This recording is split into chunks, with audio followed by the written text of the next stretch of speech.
Fala, meu amigo e minha amiga, seja muito bem-vindo. Ó, demorou, atrasei, mas cheguei.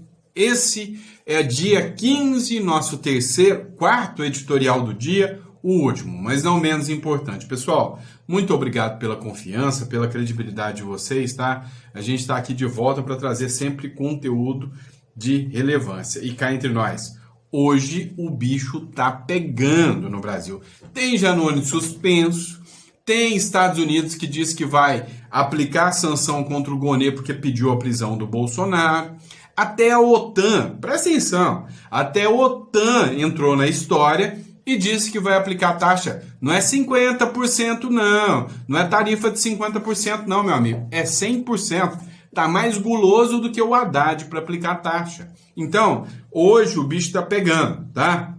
O Bolsonaro falou que já cogita a possibilidade de ser preso e que não vai fugir do Brasil e que se tiver que prender, que seja, ou seja, dobrou a aposta. Você lembra que eu falei com vocês naquele editorial onde eu analisei a matéria da Gazeta do Povo, que eu disse que Bolsonaro ser preso era uma opção e uma estratégia que não era descartada pelo próprio Bolsonaro para causar comoção social, ou seja, Bolsonaro poderia encarar uma prisão e até chamar essa prisão para ele? Pois é, parece que está rolando isso aí, né? Vamos falar também do Trump, né? Que sinalizou ao Lula que pode aplicar uma tarifa de até 200%, tá? Até 200%, ou melhor, até 100%. E aí o Lula que latiu, como diz a Janja, né? Vira-lata recuou. Ou seja, aquele negócio de reciprocidade, vou retalhar, acho que não vai acontecer. O que se tem de informação é que o agro e o mercado chamou o Lula para conversar e chamou o velhinho na chincha. Ou seja, chegou, deu pressão, pressionou e o Lula recuou com essa história de reciprocidade. E aí tem o Paulo Figueiredo que disse que vai boicotar qualquer possibilidade que exista de que Tarcísio ou qualquer outro se aproxime do Trump para tirar as taxas. Ou seja, vestiu a camisa, como eu tinha dito para vocês, agora pisou no acelerador, não dá para pisar no freio, senão você cai do penhasco. Agora, meu amigo, é acelerar ao máximo e tentar pular a ponte. Agora, parece que o jogo está indo nesse sentido. E vamos falar sobre tudo isso nesse editorial. Muito obrigado pela confiança, pela credibilidade. Desculpem o atraso, mas tem dia que a noite é escura. Hoje eu atrasei um pouco, né, na viagem. Era para ter chegado mais cedo, feito o vídeo no computador já, tudo preparadinho para vocês, mas não deu. Mas sem notícia, vocês não estão. E olha que as notícias estão, fritando, fervendo. Vamos começar falando com o Bolsonaro, que já cogita a possibilidade de prisão. Olha só, matéria do jornal Metrópolis aqui com vocês, diz o seguinte: Bolsonaro nega que deixará o país e trabalha com hipótese de ser preso. O ex-presidente Jair Bolsonaro negou que tenha qualquer intenção de fugir do Brasil em meio ao processo que pode condená-lo por tentativa de golpe de Estado. Em entrevista nesta terça-feira, concedida ao Portal 360, o ex-chefe do executivo afirmou que está cheio de problemas de saúde, e o que inviabilizaria sua saída para outro país. Estou cheio de problemas de saúde, como que eu vou para outro país? E outra, eu quero ver esse julgamento meu, afirmou no dia 1º de julho. Bolsonaro comunicou que estaria suspendendo toda a sua agenda do mês devido à crise de soluços e episódios de soluços e vômitos, né? Fruto ainda da facada, né? O próprio médico do Bolsonaro já deixou muito claro que ele ainda enfrenta complicações oriundas, da facada do amor da esquerda, né? Do amor da left people. Agora, o que acontece, né? O Paulo Gonê, ele já deu o parecer pela prisão do Bolsonaro. Então, o Bolsonaro assume a hipótese de ser preso depois do Paulo Gonê falar que quer a prisão dele. O Gonê pediu a prisão dele. E aí, o que aconteceu foi que o Trump já articulou e estuda agora a hipótese de prisão, ou melhor, de sanção ao Paulo Gonê depois da ordem de prisão. Prisão não, sanção ao Paulo Gonê depois da ordem de prisão. Também matéria do Metrópolis, matéria do Paulo Capelli, diga-se de passagem, governo Trump discute sanções a Gonê por pedir prisão de Bolsonaro. Antes do Gonê determinar a prisão do Bolsonaro, o Shane Jett, que é um senador da República norte-americana, do Republicanos, mandou uma carta ao Paulo Gonê querendo saber, né, o porquê da ação contra o Bolsonaro, pedindo o recuo do Paulo Gonê, recuo esse que não aconteceu. Então, qual foi o resultado prático disso tudo? O Gonê foi lá, ignorou o Shane Jett e deu a decisão pedindo a prisão do Bolsonaro. Agora, articulando com esse senador Shane Jett, o governo Trump ameaça, né, aplicar sanções diretas à figura do Paulo Gonê. O governo de Donald Trump discute nesta terça-feira medidas a serem adotadas após o Procurador-Geral da República, Paulo Gonê, pedir a condenação do ex-presidente Jair Bolsonaro, com penas que chegam até 43 anos de prisão. Meu amigo, as decisões que podem vir do Alexandre de Moraes não é de 12, 14, 17 anos, não. O Paulo Gonê argumenta, com base no que eu não sei, que o Bolsonaro é o grande malvadão que articulou todo o plano de golpe e que ele merece pegar 43 anos de cadeia por causa disso.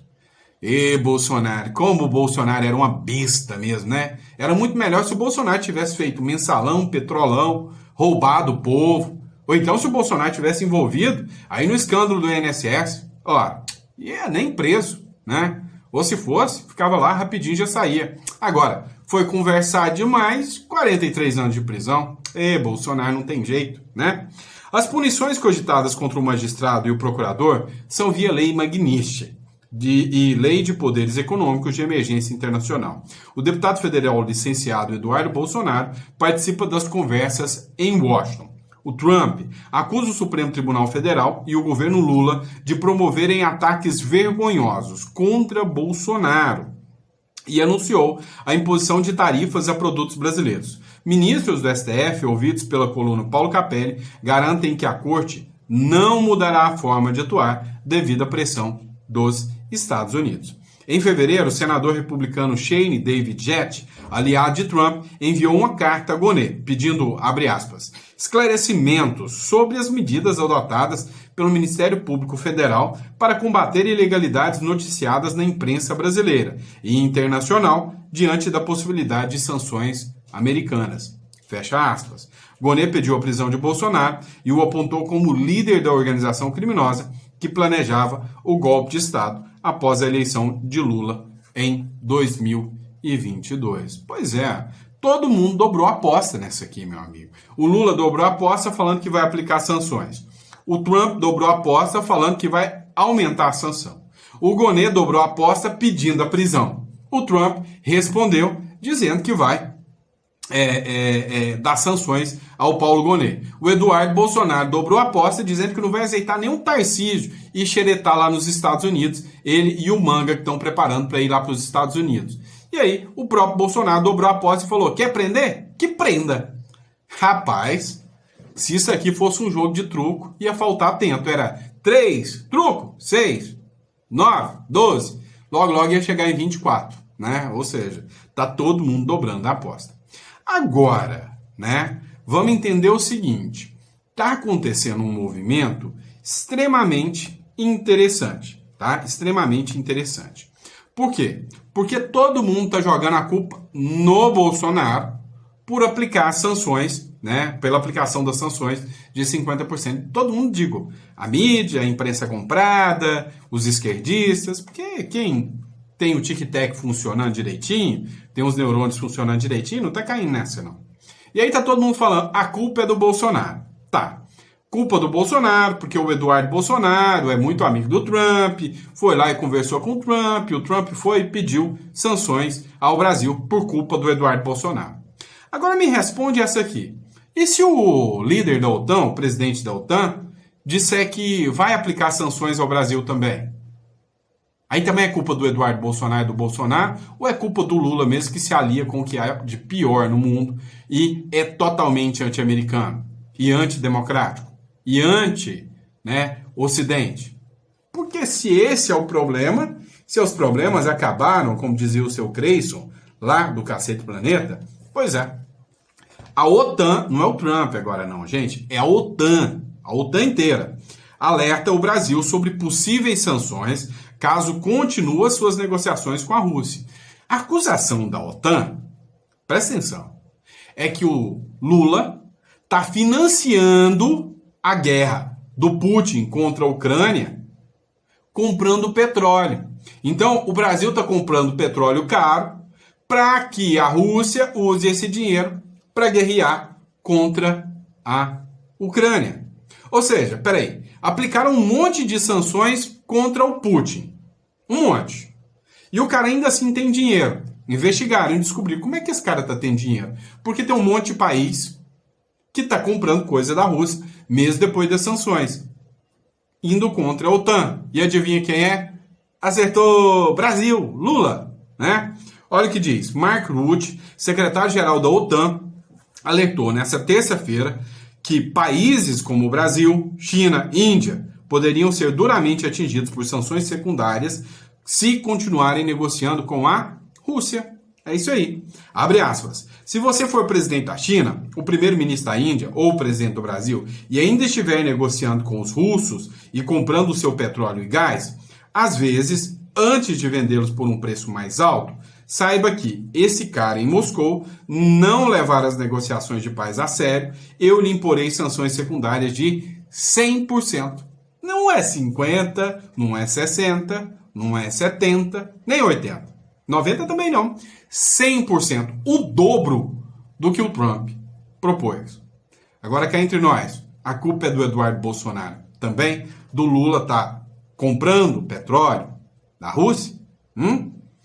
Meu incentivo a esses três países em particular é que se você mora em Pequim ou em Delhi, ou é o presidente do Brasil, talvez queira analisar isso, porque pode ser muito prejudicial. Mandou de novo a indireta pro Lula. Mas a culpa é do Eduardo Bolsonaro, né? Mas a indireta foi pro Lula, tá?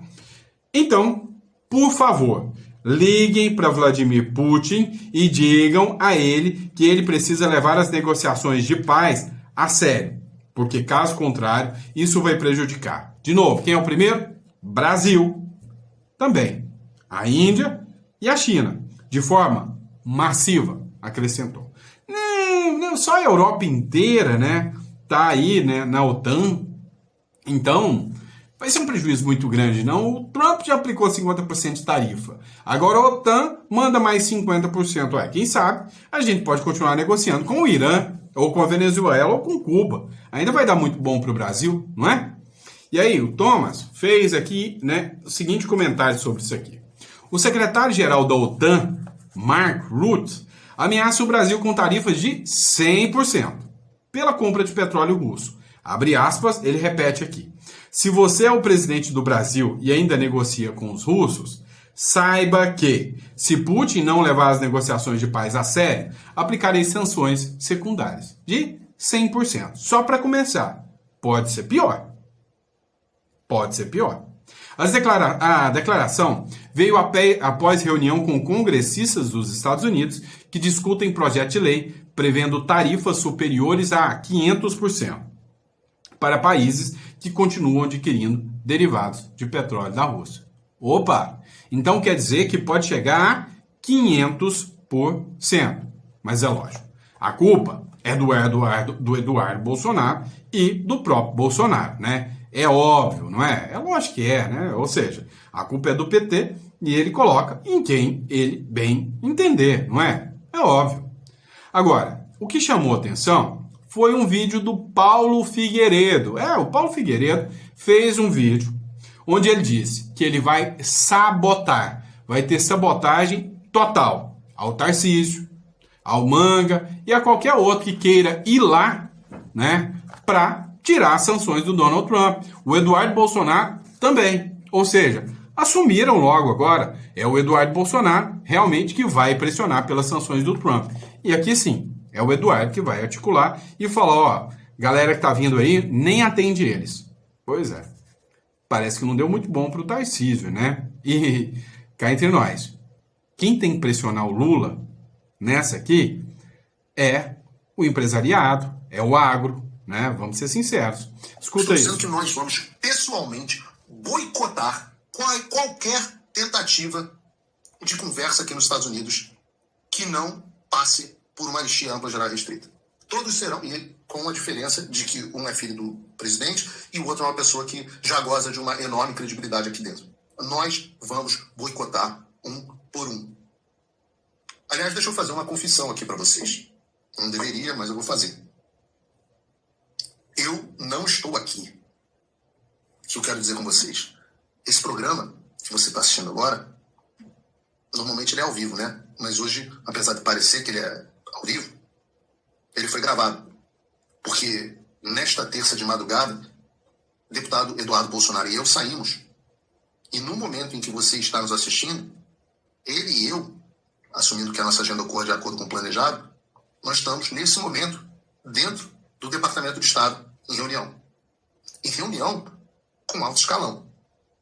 Aliás, eles nos convidaram.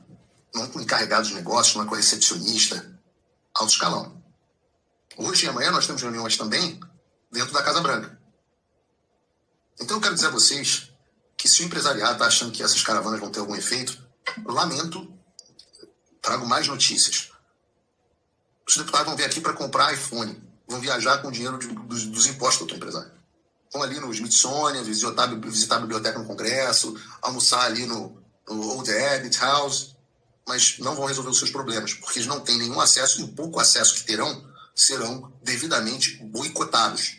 Estou dizendo que nós vamos pessoalmente... Pois é, isso aqui foi uma fala do próprio Paulo Figueiredo. Não é inteligência artificial, tá? Não pense que é inteligência artificial. Pelo contrário, isso aqui literalmente é a fala dele mesmo. E aí tem um outro vídeo aqui publicado também, né, pelo Vinícius Carrion, que diz o seguinte: o Paulo Figueiredo afirma que o Trump pode aplicar sanções agora ao mercado financeiro brasileiro. Ou seja, ele vai dobrar a aposta ainda mais. Rapaz, o jogo está ficando tenso, né, para o Lula, que o mercado já está partindo para cima. Vamos lá. E eu estou avisando, porque ninguém ouviu quando eu falei que ia dar merda. Eu estou avisando e depois não venham querer botar na nossa conta. Depois não venham querer botar na nossa conta. Avisei o que ia acontecer até agora, ninguém acreditou. Estou avisando vocês do mercado financeiro. Esqueçam essas consultorias bostas que vocês contratam, os caras não têm a menor ideia de nada.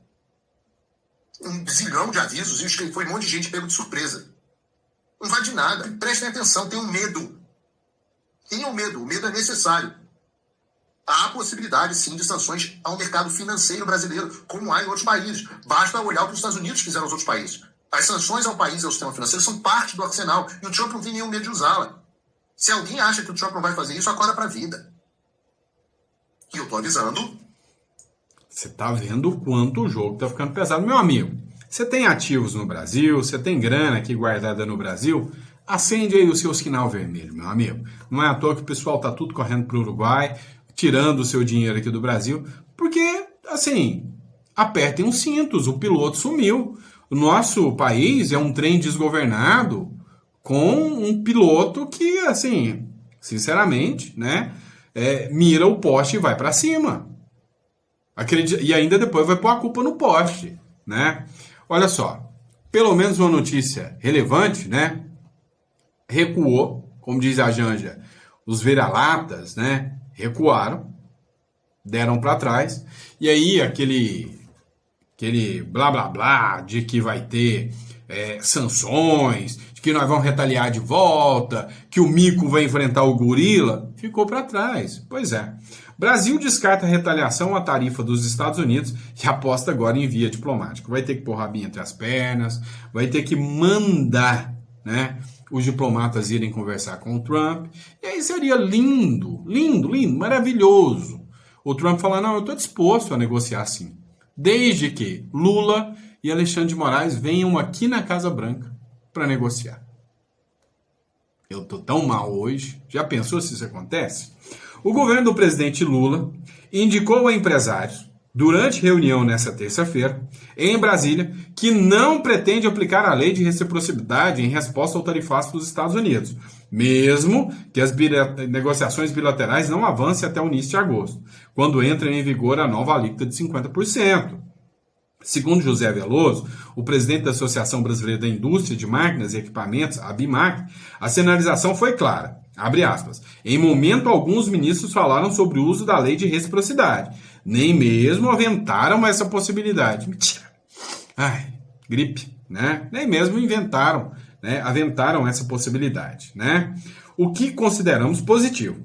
Defendemos que, mesmo sem acordo até agosto, o Brasil não reaja com a lei, para evitar uma escalada imprevisível, afirmou Veloso à CNN. Durante a reunião, o ministro da Fazenda, Fernando Haddad, expressou o entendimento de que o Brasil não deve intensificar o conflito com os Estados Unidos.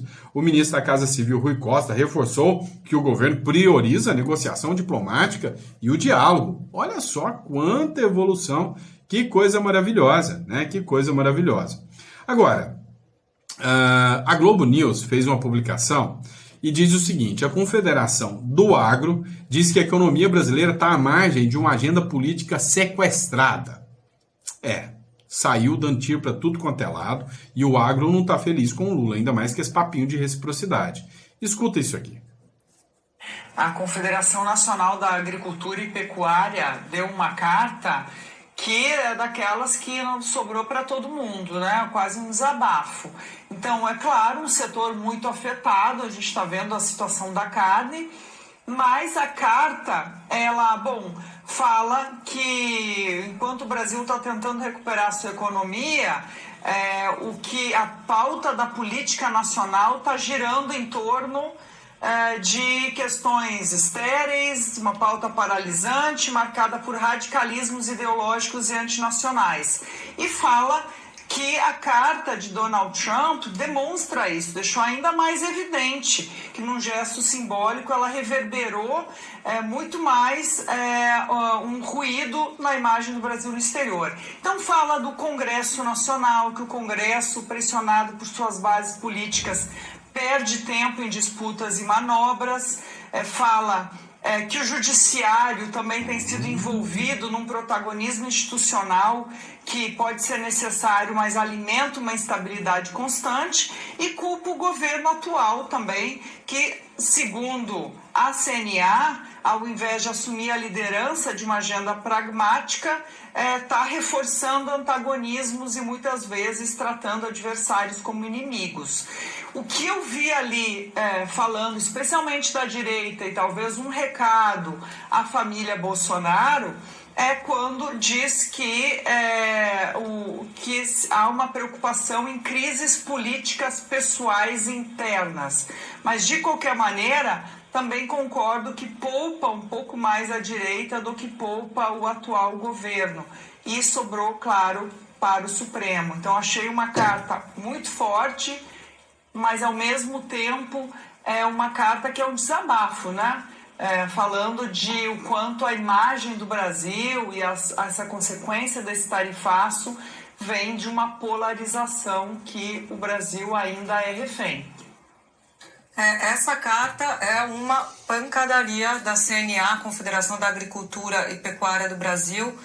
É uma carta muito... A Ana usou o adjetivo forte, e ela distribui ali, ela chama como se fosse chamando todo mundo a si, tá dizendo, olha, precisa de foco, como se fosse o adulto na sala, né, Otávio, falando, não dá, um ali tá com uma pauta pessoal, estéril, paralisante, o governo também tá sem foco, precisa todo mundo sentar, judiciário também, quer dizer, ninguém escapa aqui, embora não mencione, tá?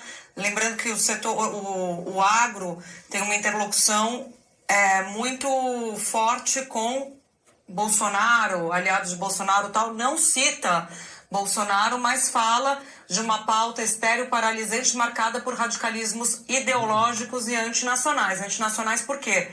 Porque o entorno do ex-presidente comemorou, Otávio, a aplicação da tarifa de 50% e vai embora. E sobra para o judiciário, como a Ana dizia, para o governo, para o Congresso, falando que não dá para ficar essa situação. Conversa fiada, o agro não é bobo, o agro sabe muito, mas muito bem, de quem é a culpa. O agro está enjoado de saber de quem é a culpa. E aí não adianta tentar passar pano, né? Criar lero-lero aqui de que, mas não, mas o Bolsonaro também não, o agro mandou muito certo. É o governo. Vem cá, responde para mim, o pessoal aí, os repórteres, né? Os que têm competência, porque eu não sou repórter, então eu não sou competente para fazer isso, mas eu queria que vocês me explicassem. Durante o governo passado, lembra do Bolsonaro? Não, do Bozo, como vocês gostam de falar. Durante o governo do Bozo, o que era culpa do Lula? Não, só para saber, porque antes tudo que era problema era culpa do Bolsonaro, era responsabilidade do Bolsonaro, era culpa do Bolsonaro. Agora, o governo não é mais o Bolsonaro. E aí tudo quanto é problema que o Lula causa, a culpa ainda é do Bolsonaro, porque na época que o Bolsonaro era o presidente, vocês não colocavam culpa de nada de errado na oposição. Agora, né, nesse governo, tudo é culpa da oposição. É a oposição mais poderosa do mundo. Ela é mais poderosa do que o presidente da República. Onde já se viu isso? Vocês têm que tomar vergonha na cara de vocês. E por falar em vergonha na cara, vamos olhar essa matéria aqui. Deu ruim, mas deu muito ruim para o André Janones. Vai ficar aí uns bons meses sem receber salarinho, sem verba de gabinete, sem ir para Brasília. É que não ia muito, né? Mas vai ficar sem um salário. O André Janones é suspenso por 3 meses por ofensas homofóbicas contra Nicolas Ferreira na Câmara dos Deputados. Matéria da Globo News. Olha só, ofensas homofóbicas. Quem diria? Eu achei que isso era coisa só da direita. Era a direita que fazia ofensas homofóbicas? Que chamava os outros chupetinho? Que chamava o outro viadinho? Né? Eu achei que era coisa da direita, vocês acusam só a direita, porque foi isso que o Janones fez contra o Nicolas. E cá entre nós, 3 meses é pouco, tá? Ofensas homofóbicas. O Conselho de Ética da Câmara dos Deputados suspendeu nesta terça-feira, por 90 dias, o mandato do deputado André Janones. A punição acontece depois que o parlamentar ter feito ofensas homofóbicas contra o também deputado Nicolas Ferreira. Durante uma sessão, o plenário da Câmara, semana passada, quando o Janones chamou o Nicolas de Nicole, mas não foi só isso não, tá? Chamou ele de viadinho também, chamou ele de chupetinha também, né? Não foi só Nicole não, tá? Semana passada foi de Nicole, mas já chamou ele de vários nomes. E aí tem uma matéria da Folha de São Paulo, você quer ver, não quer? Quer ver a reação do Janones, hora que por um monte de votos, né? 15-1 ou 15-3, o Janones foi suspenso. Dá uma olhada. Na qualidade de presidente do Conselho de Ética, proclama o resultado da votação.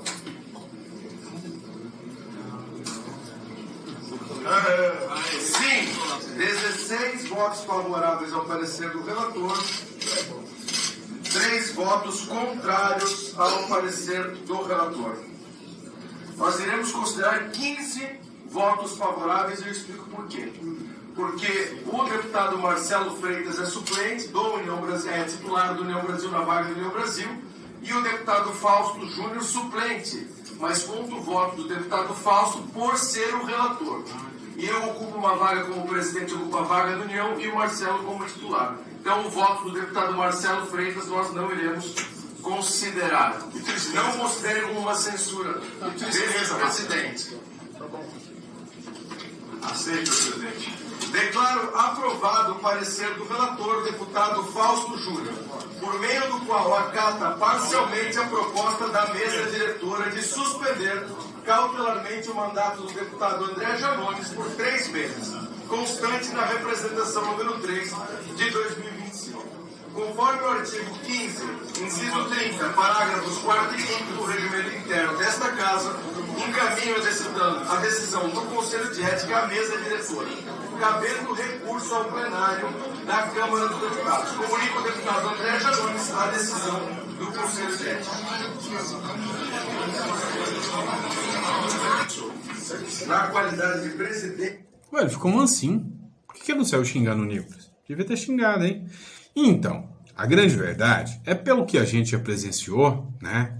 Isso aqui já deveria ter acontecido, já está virando freguês, né? Porque ele passou pelo Conselho de Ética por causa de ser acusado da prática de rachadinho, tá? E aí, no final das contas, né? No final das contas, o Boulos passou pano para ele. Agora eu queria ver o pessoal aí, né, do PSOL passar pano para ofensas homofóbicas. Já pensou? Por fim, mas não menos importante, eu sei que já deu 30 minutos, mas é porque tá fervendo de informação, saiu faísca, tá? Entre Eduardo Bolsonaro e Tarcísio de Freitas. Depois que o Tarcísio de Freitas falou que ia criar, né, uma comissão para poder ir aos Estados Unidos, reverter as tarifas do Donald Trump, o Eduardo Bolsonaro mandou um recado pro Tarcísio e o Tarcísio respondeu, né? Prezado governador Tarcísio de Freitas, se você estivesse olhando para qualquer parte da nossa indústria ou comércio, estaria defendendo o fim do regime de exceção que irá destruir a economia brasileira e nossas liberdades. Mas, como, para você, a subserviência servil às elites é sinônimo de defender os interesses nacionais, não espero que entenda. Rapaz, foi uma direta no Tarcísio que o Eduardo Bolsonaro deu, né? Dizendo assim, ó, você está defendendo o sistema, né? Você está aí para defender as elites, o sistema. O Tarcísio respondeu, tá? Ele veio com resposta. Sem problemas. Sobre a posição do Eduardo. Estou olhando para São Paulo, para o setor industrial, para a nossa indústria aeronáutica, de máquinas e equipamentos, para o nosso agronegócio, empreendedores e trabalhadores. Ou seja, é claro e evidente que começa aqui uma racha, né, e um rusga entre o Eduardo Bolsonaro e o Tarcísio de Freitas. Mas o agro tomou partido, matéria da revista Oeste. Produtores rurais intensificam apoio a Bolsonaro depois do aumento da tarifa dos Estados Unidos. E aí eu achei muito legal, um monte de produtor rural tá pouco se lixando com a opinião do sindicato, dos produtores daqui, da frente parlamentar do agro dali, e os próprios pegaram o celularzinho e começaram, eu sei que não é culpa do Bolsonaro e que é responsabilidade do Lula e do PT, que tá viralizando. Você entrar no TikTok, no Instagram, você vai ver toda hora gente do agro, né, produtores rurais aparecendo falando, não, eu sei que a culpa não é do Bolsonaro, a culpa é do PT, tá? Então tem um monte de produtor fazendo isso aí. E aí, você já viu algum vídeo desses ou ainda não? Deixa no comentário que eu quero saber. E pessoal, muito obrigado pela confiança, pela credibilidade. Eu vejo vocês no próximo editorial, tá? Amanhã de manhã, pretendo estar aqui preparado, no horário certo, trazendo conteúdo para vocês. Fechado? Combinado? Abraço, fiquem com Deus e até a próxima.